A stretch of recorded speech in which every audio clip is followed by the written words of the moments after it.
तो हम लोग इतिहास में कोचिंग जंक्शन पे मौर्य साम्राज्य की बात कर रहे थे। तो मौर्य साम्राज्य में मौर्य साम्राज्य में हम लोगों ने कुछ चीज़ें देखा था। मौर्य साम्राज्य, इसमें हम लोगों ने ये देखा था कि मौर्य वंश का उदय कैसे हुआ, मौर्य कौन थे। फिर मौर्य वंश के जो संस्थापक हैं चंद्रगुप्त मौर्य, और वो कौन थे, वो कैसे राजा बने, कौटिल्य और चंद्रगुप्त ने कैसे मिलकर उत्तर पश्चिम क्षेत्र को यूनानियों से मुक्त किया, और फिर वो मगध पर नंद वंश को हटाकर मगध पर शासन किए। और फिर हम लोग चंद्रगुप्त के साम्राज्य को भी देखे थे। चंद्रगुप्त को यूनानी लेखक सेंड्रोकोट्स और एंड्रोकोट्स के नाम से पुकारते हैं। कौन लेखक सेंड्रोकोट्स कहता है, कौन लेखक एंड्रोकोट्स कहता है, ये बातें भी हुई थी। चंद्रगुप्त के साम्राज्य विस्तार को विभिन्न ग्रंथों में जो बातें कही गई हैं कि कोई कहता है कि समुद्र पर्यंत तक समुद्र गुप्त का साम्राज्य था। तो एक विशाल साम्राज्य चंद्रगुप्त के अधीन था, जिसमें असम नहीं था। असम को छोड़कर मौर्य साम्राज्य के अंतर्गत असम नहीं रहा है। तो इस बात का ध्यान रखिएगा कि असम मौर्य साम्राज्य के अंतर्गत नहीं रहा है। अब चंद्रगुप्त के अगर धर्म की बात की जाए कि चंद्रगुप्त किस धर्म का अनुयायी था, तो चंद्रगुप्त पहले ब्राह्मण धर्म का अनुयायी था। कौटिल्य उसके पुरोहित थे, कौटिल्य उसके प्रधानमंत्री भी थे। फिर चंद्रगुप्त भद्रबाहु जो जैन साधु हैं, तो भद्रबाहु के प्रभाव में आकर चंद्रगुप्त जैन मतानुयायी बन गया। जैन मतानुयायी बन गया। जब पाटलिपुत्र में 12 वर्षीय अकाल पड़ा था, तब चंद्रगुप्त भद्रबाहु के साथ कर्नाटक के श्रवणबेलगोला पहाड़ियों की ओर चला गया, और वहीं भद्रबाहु का निधन हुआ। और वहीं श्रवणबेलगोला पहाड़ियों पर ही चंद्रगुप्त का भी निधन हुआ। चंद्रगुप्त ने जैन विधि यानी से अपना शरीरांत किया था। जैन विधि से शरीरांत जो किया जाता है उसे संलेखना विधि बोला जाता है। तो संलेखना विधि से चंद्रगुप्त ने अपना शरीरांत किया था। यहाँ एक चंद्रगिरी पहाड़ी है, और वहीं चंद्रगिरी एक मंदिर भी बना है, जिसमें चंद्रगुप्त संबंधी ढेर सारे चित्र भी उस पर अंकित हैं।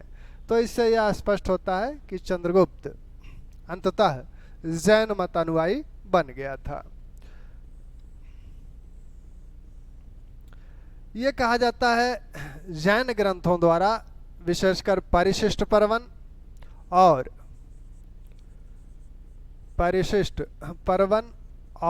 राजाबली कथा में यह कहा गया कि चंद्रगुप्त अपने पुत्र बिंदुसार के पक्ष में गद्दी त्याग कर दक्षिण चला गया, कर्नाटक चला गया, श्रवणबेलगोला चला गया, और वहीं अपना शरीरांत किया था।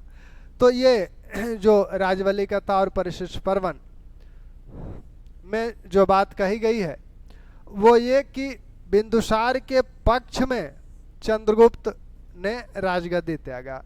तो बिंदुसार के पक्ष में चंद्रगुप्त ने राजगद्दी त्यागा, यानी चंद्रगुप्त मृत्यु के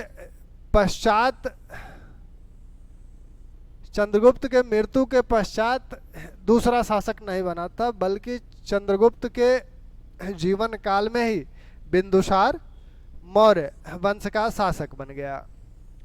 तो अब दूसरे जो शासक हैं मौर्य वंश के, मौर्य साम्राज्य के, वो हैं बिंदुसार। तो बिंदुसार के विषय में,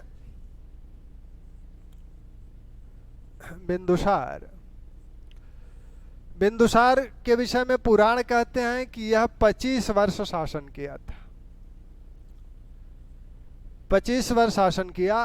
और बिंदुसार की विजयों के विषय में सिर्फ एक लेखक, तिब्बती लेखक तारानाथ उल्लेख करते हैं। तारानाथ कहते हैं कि बिंदुसार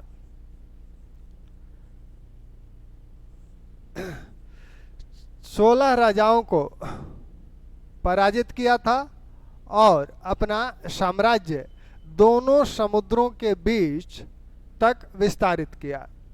यानी इधर पूर्वी समुद्र, पश्चिमी समुद्र के बीच बिंदुसार का साम्राज्य विस्तार था।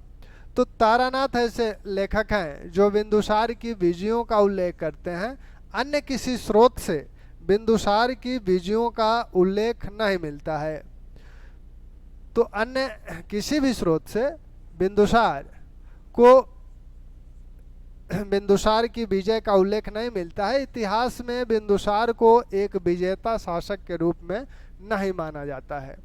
इतिहास में बिंदुसार की जो उपलब्धि है या जो महत्ता है वो ये है कि चंद्रगुप्त मौर्य द्वारा बनाए गए साम्राज्य को बिंदुसार ने अक्षुण्ण बनाए रखा। तो यही बिंदुसार की असली महत्ता है। बिंदुसार के विषय में कुछ यूनानी लेखक भी कुछ सूचनाएं देते हैं।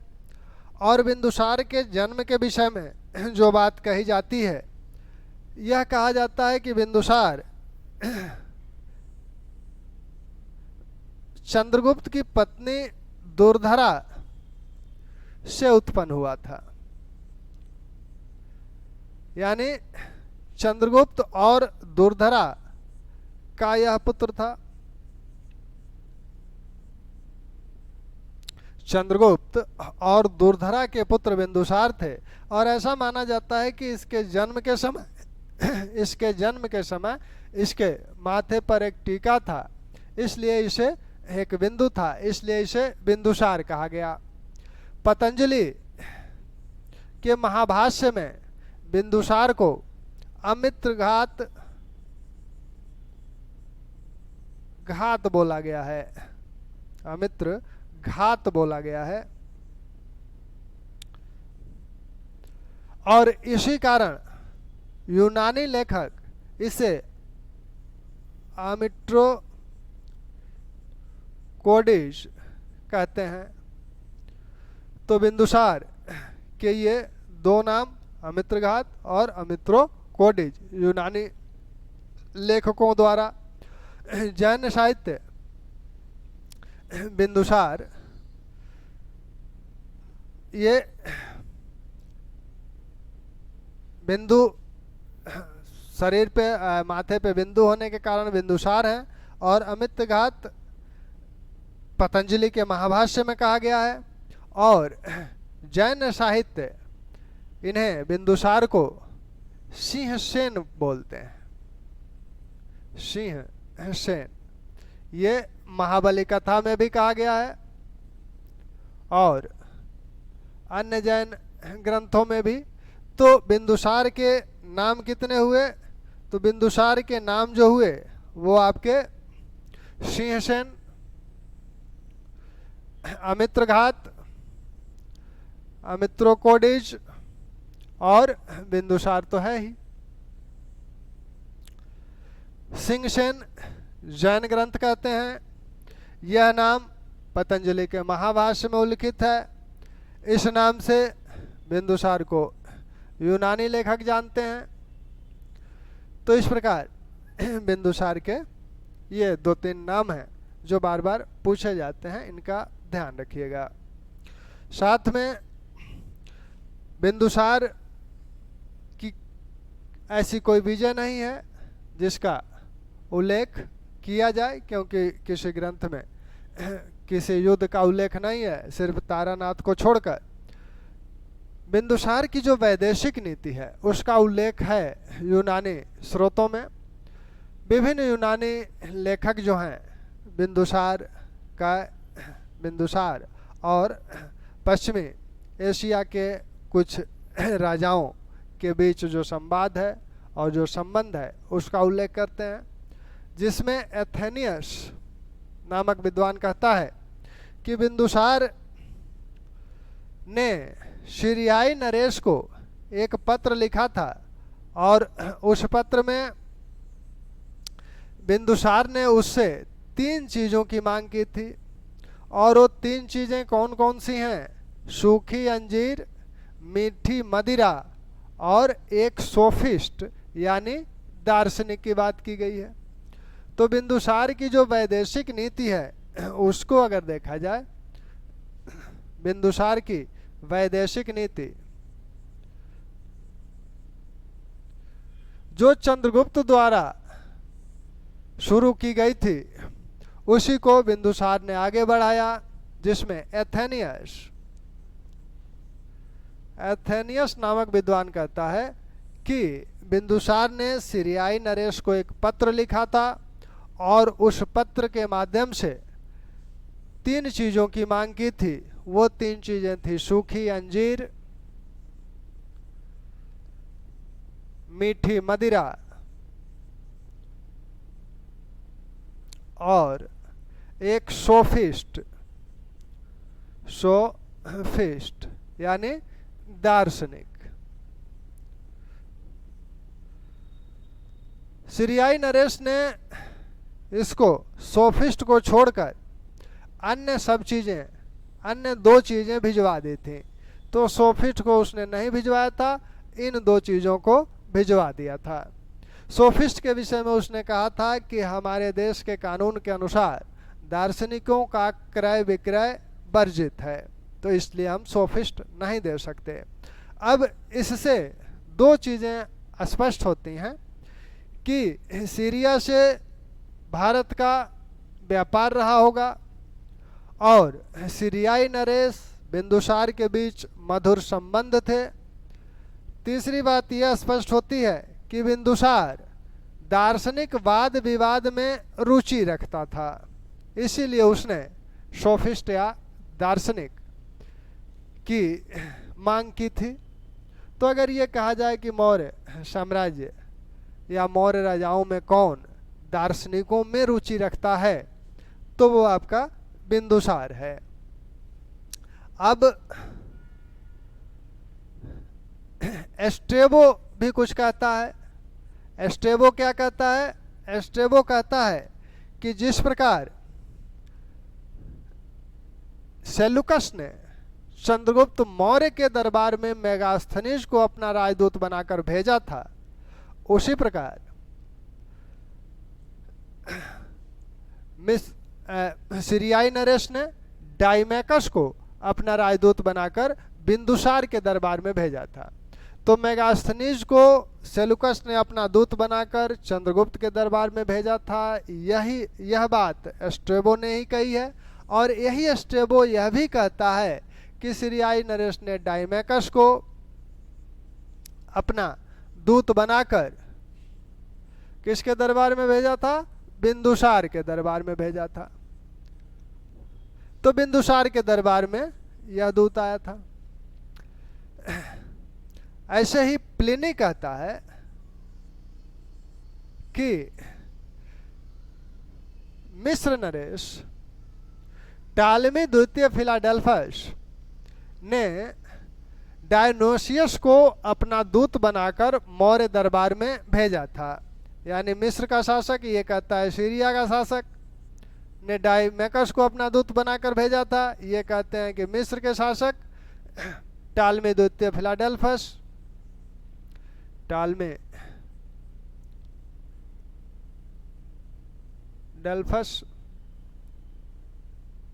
ने अपना दूत बनाकर किसे भेजा था? डायनोसियस को। तो बिंदुसार के दरबार डायनोसियस को कहाँ भेजा था? मौर्य दरबार में भेजा था। वो किसी राजा का नाम नहीं ले रहा, वो कह रहा है कि मौर्य दरबार में भेजा था। और यह दूत किसका था? दूत है टालमी द्वितीय फिलाडेल्फस का। तो टालमी द्वितीय फिलाडेल्फस का दूत है। यह शासक अशोक और बिंदुसार दोनों का समकालीन है। अशोक के समय में भी ये था और बिंदुसार के समय में भी था। तो यह स्पष्ट रूप से यह बताना कि डायनोसियस किसके काल में आया था, किसके दरबार में आया था, अशोक के दरबार में आया था कि बिंदुसार के दरबार में आया था, यह सही नहीं बताया जा सकता। इसलिए इतिहासकार कहते हैं कि डायनोसियस आया तो था, लेकिन किसके काल में आया था यह बताना, स्पष्ट रूप से बताना संभव नहीं है। तो मौर्य दरबार में 3 दूत आए थे। पहला मेगास्थनीज, उसे सेलुकस ने भेजा था, चंद्रगुप्त के दरबार में आया था। दूसरा डायमेकस, सीरियाई नरेश ने इसे भेजा था और यह बिंदुसार के दरबार में आया था। और तीसरा दूत डायनोसियस, यह मिस्र नरेश टालमी द्वितीय द्वारा भेजा गया था और बिंदुसार या अशोक के दरबार में आया था। ठीक, तो बिंदुसार के विषय में ये उनके वैदेशिक संबंध है। बिंदुसार माना जाता है, जो बौद्ध ग्रंथ या अन्य ग्रंथ मानते हैं कि बिंदुसार के 100 पुत्र थे और बिंदुसार के 100 पुत्रों में उत्तराधिकार के लिए कौन सबसे ज़्यादा योग्य है। तो उत्तराधिकार की योग्यता या उत्तराधिकारी कौन हो इन 100 पुत्रों में से, उसका चयन कैसे किया जाए, इसके लिए बिंदुसार ने पिंगल वत्स को की अध्यक्षता में एक कमेटी बनाई थी। पिंगल वत्स कौन है? पिंगल वत्स एक आजीवक संप्रदाय के साधु हैं। बिंदुसार, इसके पहले अगर बिंदुसार का धर्म देख लिया जाए, बिंदुसार का धर्म यह है कि वह ब्राह्मण मतानुयायी है। बिंदुसार ब्राह्मण मतानुयायी है।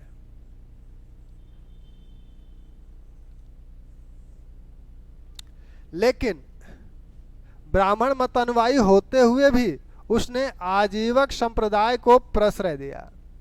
आजीवक संप्रदाय को प्रश्रय प्रदान किया। इसी आजीवक संप्रदाय का एक साधु पिंगल वत्स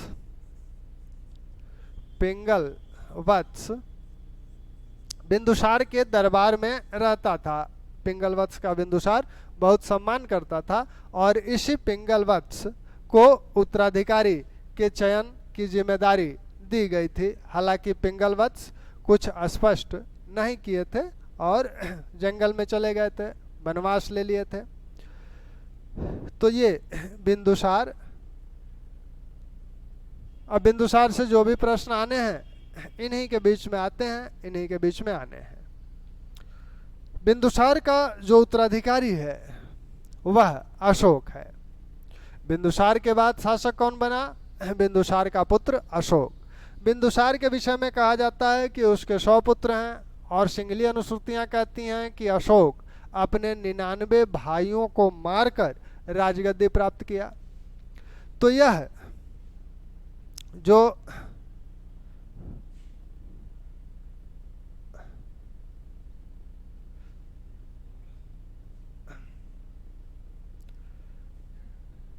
नहीं कुछ, तो बिंदुसार के बाद अगले शासक हैं अशोक। अब अशोक कब से कब तक शासन करते हैं? तो अशोक के विषय में कहा जाता है कि अशोक ने राजगद्दी 273 ईसा पूर्व में प्राप्त की और इनका राज्याभिषेक 269 ईसा पूर्व में हुआ। यानी राजगद्दी इन्होंने इस समय प्राप्त की और इस समय राज्याभिषेक हुआ।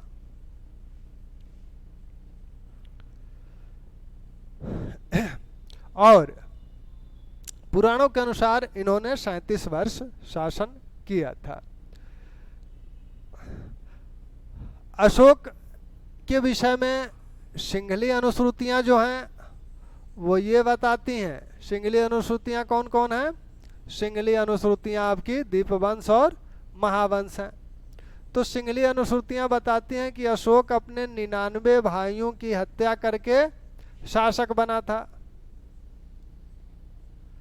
99 भाइयों की हत्या करके शासक बना था।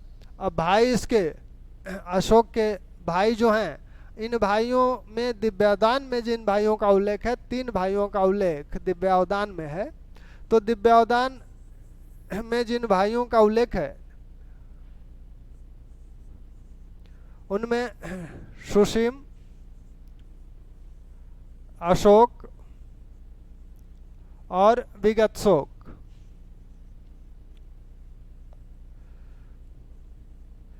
इसी सुसीम को सिंगली अनुश्रुतियां सुमन कहती हैं और विगतशोक को तिष्य कहती हैं। तो यही सुमन है सुसीम और यही विगतशोक तिष्य है। अब दिव्यावदान के अनुसार ये दोनों सहोदर भाई हैं, सहोदर हैं, यानी एक ही मां से उत्पन्न हुए हैं। सबसे बड़ा सुसीम है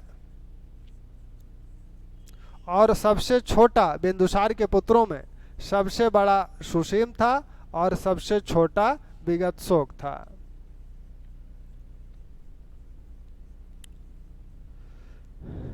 सबसे बड़ा सुसीम है और सबसे छोटा विगतशोक है।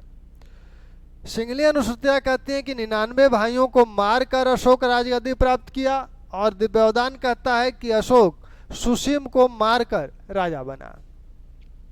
अब दिव्यावदान ये नहीं कहता है कि वो अपने सभी भाइयों का वध किया, लेकिन सिंगली अनुश्रुतियां कहती हैं कि अशोक अपने सभी भाइयों का वध करके राजा बना। जो सर्वाधिक लोग जिस मत को मानते हैं वो दिव्यावदान के मत को मानते हैं कि सुसीम को मारकर अशोक शासक बना। उसके शासन काल में अन्य भाई बहन भी जीवित थे, जिसका उल्लेख खुद उसके शिलालेख, 5वें शिलालेख में, अशोक के 5वें शिलालेख में हुआ है। उसमें उसके भाई और उसके परिवारों का उल्लेख है। उसमें से कुछ गवर्नर पदाधिकारी भी बनाए गए हैं। तो ऐसे में ये नहीं कहा जा सकता कि अशोक अपने सभी भाइयों की हत्या कर दिया था।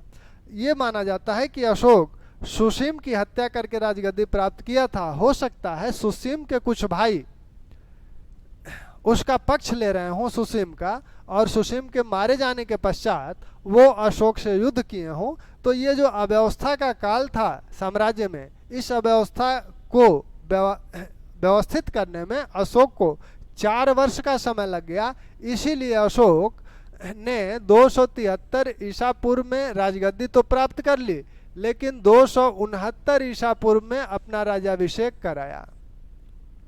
तो ये 4 वर्ष का जो समय था वह साम्राज्य को व्यवस्थित करने के लिए था और व्यवस्थित करने के पश्चात वह अपना राज्याभिषेक कराया।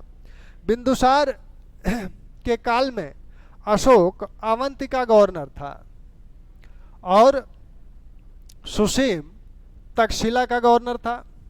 बिंदुसार के काल में एक बार तक्षशिला में विद्रोह हुआ था। उस विद्रोह का दमन सुसीम नहीं कर पाया, इसलिए अशोक को उसके दमन के लिए भेजा गया। अशोक उस विद्रोह का दमन कर दिया। वहाँ की जनता ने अशोक से जो शिकायतें की थी उसमें ये बताया था कि हमें राजा और राजकुमारों से कोई विद्वेष नहीं है, लेकिन ये जो क्रूर अमात्य हैं हमारी प्रताड़ना करते हैं। तो अशोक उसी दौरान अशोक जनता को वहाँ संतुष्ट किया और विद्रोह को शांत किया। उसी समय संभवतः जब वो गया था, उसी समय यहाँ पहाड़ी राज्य एक स्वदेश की भी विजय अशोक ने की थी। तो स्वदेश की विजय अशोक द्वारा इसी समय की गई थी। अगर ये कहा जाए कि स्वदेश की विजय कब की गई थी, किसके द्वारा की गई थी, तो यह बिंदुसार के काल में किया गया था। और इस विजय को किया किसने था? इस विजय को किया था अशोक ने। तो बिंदुसार के काल में यह विजय की गई थी और इसे अशोक ने जीता था। बिंदुसार के जो अमात्य थे वो अमात्य अशोक को अधिक पसंद करते थे। बिंदुसार के पुत्रों में अशोक को वो अधिक पसंद करते थे। तो ऐसे में अमात्यों ने एक षड्यंत्र किया कि अशोक को कैसे राजा बनाया जाए। तो षड्यंत्र ये किया कि वे लोग तक्षशिला में एक बार विद्रोह करा दिए। जब बिंदुसार बीमार पड़ा था तभी अमात्यों ने तक्षशिला में विद्रोह कराया और बिंदुसार से कहा कि सुसीम को उस विद्रोह के दमन के लिए भेजा गया। जब सुसीम तक्षशिला में विद्रोह के दमन हेतु गए थे तभी बिंदुसार का निधन हुआ और पास में अशोक थे, इसलिए अशोक को राजगद्दी प्राप्त हुई। जब उधर से सुसीम लौट रहा था तब एक अग्निखाई में सुसीम गिर गया और वो उस अग्निखाई में गिरकर उसकी मौत हो गई। तो यह जो अग्निखाई के निर्माण कराया गया था यह अमात्यों के षड्यंत्र के फलस्वरूप ही कराया गया था। तो ये कहा जा सकता है कि अमात्यों ने षड्यंत्र करके सुसीम को राजगद्दी से वंचित कर दिया। तो अशोक के राजा बनने की ये कहानी है। अशोक को विभिन्न नामों से जाना जाता है। पुराण अशोक को अशोकवर्धन कहते हैं। पुराण इसे अशोकवर्धन कहते हैं। अशोक के अभिलेखों में उसे देवानाम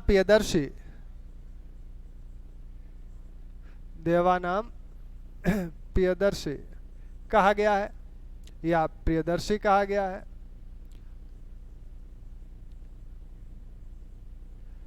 तो इसी के मास्की अभिलेख में अशोक को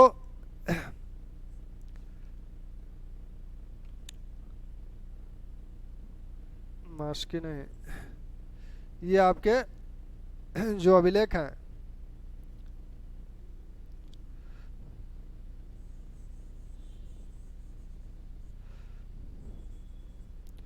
नेतुर,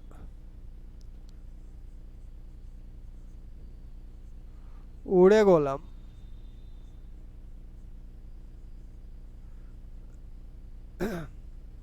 मास्की, गुर्जरा, इन अभिलेखों में अशोक का नाम अशोक मिलता है।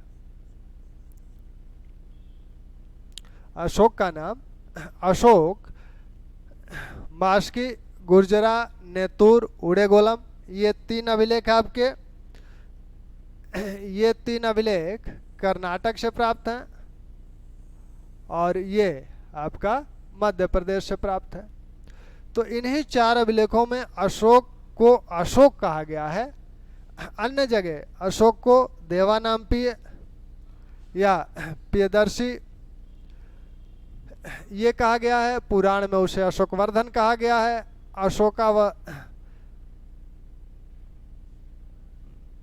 तो ये अशोक के नाम है। अब इस अशोक की पहचान अभिलेखों का जब पाठन किया था, किसने सबसे पहले अभिलेखों का पाठन किया? प्रिंसेप ने। तो प्रिंसेप ने जब अभिलेखों का पढ़ा था तब देवानाम्पीय को वह श्रीलंका के शासक तिस बताया था कि यह देवानाम श्रीलंका का शासक तिस है। लेकिन टर्नर ने ये बताया कि यह श्रीलंका का शासक तिस नहीं है बल्कि यह देवानाम अशोक है। तो देवानाम प्रियदर्शी किसके लिए प्रयोग किया गया है? यह बात सबसे पहले टर्नर ने बताई थी कि देवानाम प्रियदर्शी अशोक के लिए प्रयुक्त किया गया है। हालांकि प्रिंसेप ने अशोक के अभिलेखों को सबसे पहले पढ़ा था, दिल्ली टोपरा अभिलेख, लेकिन वह एक गलती कर गया कि उसने देवानाम प्रियदर्शी का मतलब श्रीलंका के शासक तिस से समझ लिया। तो ये अशोक के अब अशोक के परिवार की बात की जाए, अशोक के पत्नियों या उनकी माता का नाम, तो उनकी माता का नाम धर्मा मिलता है।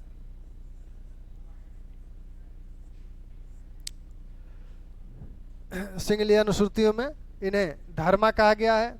अशोक की जो पत्नी है, तो सिंगलीय अनुश्रुतियों में अशोक की पत्नी का नाम, पत्नियां जो हैं उनकी, तो इसमें देवी, तिस्सरक्षिता,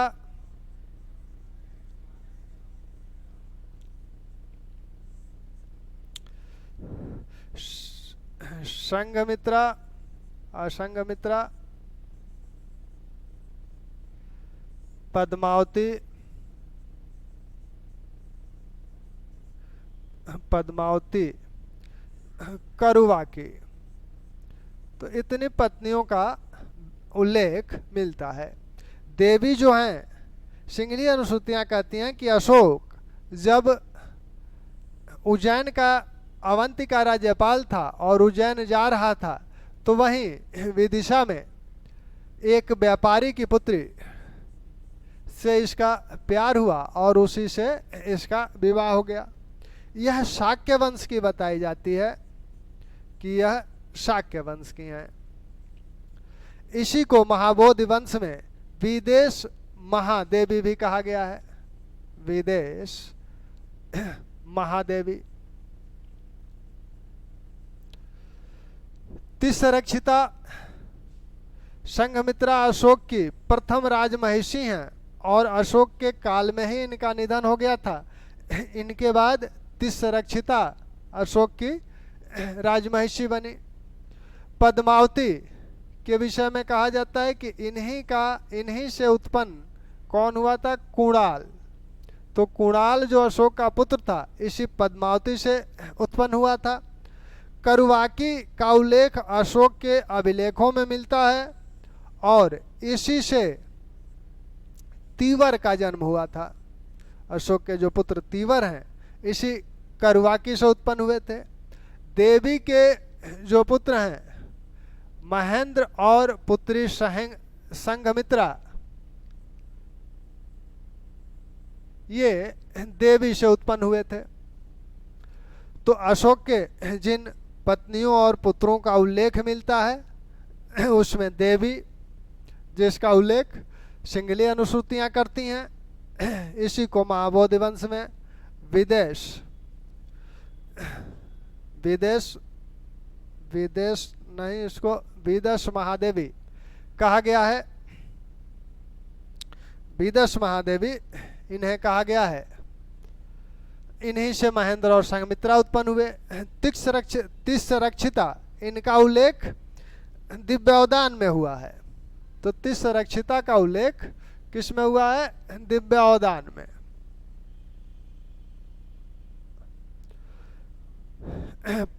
पद्मावती से कुणाल उत्पन्न हुए, करुवाकी से तीवर उत्पन्न हुए।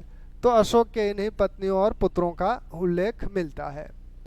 अशोक के राज्याभिषेक, अशोक के अभिलेखों में जो काल गणना की गई है वो उसके राज्याभिषेक वर्ष से की गई है और अशोक का राज्याभिषेक वर्ष है 269 ईसा पूर्व। अशोक के राज्याभिषेक के 8वें वर्ष एक युद्ध हुआ था जिसे कलिंग का युद्ध कहा जाता है। तो अशोक के राज्याभिषेक के 8वें वर्ष एक युद्ध हुआ। कौन सा युद्ध है? कलिंग का युद्ध है।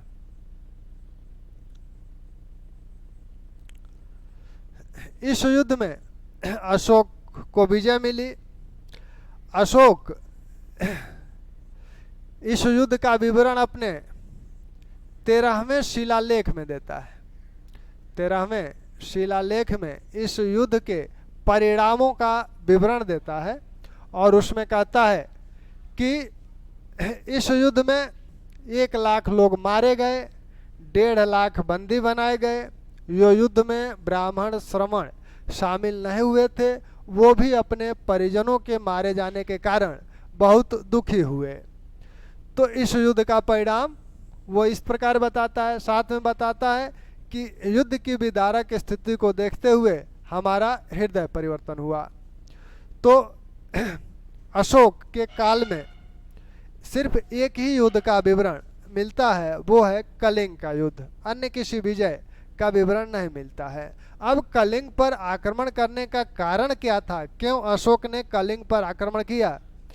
तो एक तो कारण, सामान्य सा कारण रहा होगा साम्राज्य विस्तार, क्योंकि इधर बंगाल पर भी मौर्यों का अधिकार था, नीचे भी मौर्यों का, आंध्र प्रदेश पर भी मौर्यों का अधिकार था, तो बीच में उड़ीसा बचा हुआ था।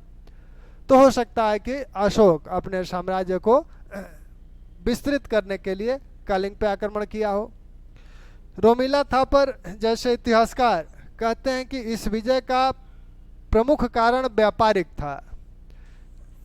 इसका जो प्रमुख कारण है वो आर्थिक है, व्यापारिक है, क्योंकि दक्षिण पूर्व एशिया से जो व्यापार हो रहा था उस व्यापार में समुद्री डाकू बाधा उपस्थित करते थे।